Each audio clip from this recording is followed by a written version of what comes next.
Hello everyone. आज हम discuss करेंगे CSIR नेट दिसंबर 2023 का इंटीग्रल इक्वेशन का मेमोरी बेस्ड क्वेश्चन है। -y double dash plus 3y is equals to ky, x lies between 0 and pi and y of 0 is equals to 0, y of pi is equals to 0, then non trivial solution if k की ऐसी कौन सी value हो जिसके लिए non trivial solution हमारा exist करे। सबसे पहले हमने लिखा y double dash plus k minus 3y is equals to 0। अब पॉसिबिलिटी क्या है कि जो k माइनस 3 है वो या तो 0 होगा या ग्रेटर देन 0 होगा या फिर लेस देन 0 होगा। हम one by one case discuss करते हैं। अगर k माइनस 3 0 हुआ, k माइनस 3 0 हुआ, इसकी value 0, so y double dash is equals to 0, तो y ऑफ x कितना आ जाएगा c1 प्लस c2x आ जाएगा। कंडीशन है y of 0 is equals to 0। जब y of 0 is equals to 0 है तो c1 की वैल्यू कितनी आ जाएगी, 0 आ जाएगी। And y of pi is also 0, so 0 is equals to c2 pi. Pi हमारा 0 हो नहीं सकता तो c2 को 0 होना पड़ेगा। जब c2 0 होगा तो y ऑफ x भी हमारा 0 हो जाएगा, क्योंकि c1 भी 0 c2 भी 0 तो y 0, तो ट्रिवियल सॉल्यूशन आ गया। ट्रिवियल सॉल्यूशन हमारा एग्जिस्ट कर गया। मतलब ट्रिवियल जब k माइनस 3 की वैल्यू 0 है तो ट्रिवियल सॉल्यूशन है। मतलब k इज इक्वल्स टू 3 के लिए ट्रिवियल सॉल्यूशन आया, तो नॉन ट्रिवियल तो इसके लिए एग्जिस्ट नहीं कर सकता। सेकंड केस कि k माइनस 3 हमारा नेगेटिव हो जाए, k माइनस 3 हमारा नेगेटिव हो जाए। जब k माइनस 3 हमारा नेगेटिव हो गया, हमने k को कंसिडर कर लिया minus mu square, where mu square is positive. Mu square हमारा पॉजिटिव है, k की वैल्यू माइनस म्यू स्क्वायर है, तो क्या आ जाएगा y double dash minus mu square y is equals to 0। So इसमें y की वैल्यू आ जाएगी plus minus mu, plus minus mu आ जाएगी, तो y ऑफ x कैसे लिखेंगे, c1 e raise to the power mu x plus c2 e raise to the power minus mu x. And y of 0 is equals to 0 है, मतलब c1 plus c2 e raise to the power 0 x1, so c1 plus c2 की value हमारी 0 आ गई।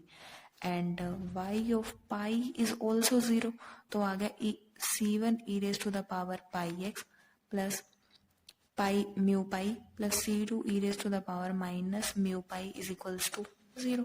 यहाँ से क्या है, c1 is equals to minus c2, so c1 की वैल्यू है minus c2 e raise to the power mu pi plus c2 e raise to the power minus mu pi is equals to 0। c2 हमने common निकाले, e raise to the power minus mu pi minus e raise to the power mu pi is equals to 0। ये factor हमारा non zero होता है, तो यहाँ से c2 को 0 होना पड़ेगा। c2 अगर 0 हुआ तो इस इक्वेशन से c1 को 0 होना पड़ेगा। जब c1 c2 दोनों ही हमारे 0 हैं तो yx कैसा हो जाएगा, 0 हो जाएगा। इस केस में भी ट्रिवियल एग्जिस्ट कर गया। ट्रिवियल सॉल्यूशन जब एग्जिस्ट किया, मतलब k माइनस 3 लेस देन 0 है, इससे क्या इम्प्लाई हुआ, k 3 से छोटा है। k जब 3 से छोटा है तो हमारे पास ट्रिवियल सॉल्यूशन एग्जिस्ट कर रहा है, तो 2 भी नहीं होगा 1 भी नहीं होगा, 4 हो गया, डायरेक्ट 4 आंसर हो जाएगा। अदरवाइज हम इसको चेक भी कर सकते हैं। चेक कैसे करेंगे कि k माइनस 3 हमारा पॉजिटिव होगा, k माइनस 3 हमारा पॉजिटिव, मतलब k हमारा 3 से बड़ा, तो k को हमने म्यू स्क्वायर कंसीडर कर लिया।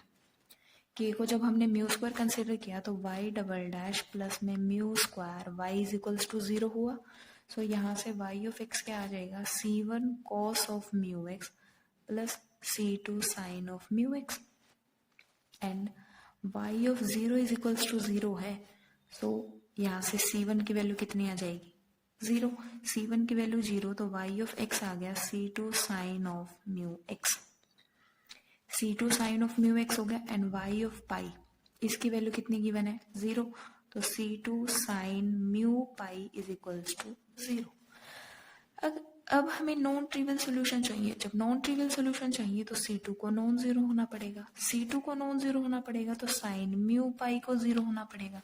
साइन म्यू पाई को 0 होना पड़ेगा तो म्यू पाई को एन पाई के इक्वल होना पड़ेगा, म्यू को एन के इक्वल होना पड़ेगा। ठीक है, तभी हमारा नॉन ट्रिवियल सोल्यूशन एग्जिस्ट किया। मतलब कि जब k हमारा k माइनस 3 ग्रेटर देन 0 है तब हमारे पास नॉन ट्रिवियल सोल्यूशन एग्जिस्ट कर रहा है। तो ऑप्शन में k 3 से बड़ा 4 ही गिवन है, तो यही हमारा करेक्ट ऑप्शन हो गया। और जो नेक्स्ट क्वेश्चन हम डिस्कस करेंगे वो एब्स्ट्रैक्ट अलजेब्रा का है। इसमें 1 raise to the power 37 plus 2 raise to the power 37 plus 88 raise to the power 37 in Z89। हमें सिर्फ इस एक्सप्रेशन की वैल्यू बतानी है कि Z89 में क्या होगी, 0, 88, 1 या नन। सो सॉल्यूशन हम स्टार्ट करते हैं। सबसे पहले हमें ये देखना है कि जो 45 होता है वो इस केस में -44 Z89 होता है, या फिर हम लिखे 45 जो होता है वो -40 mod 89 होता है।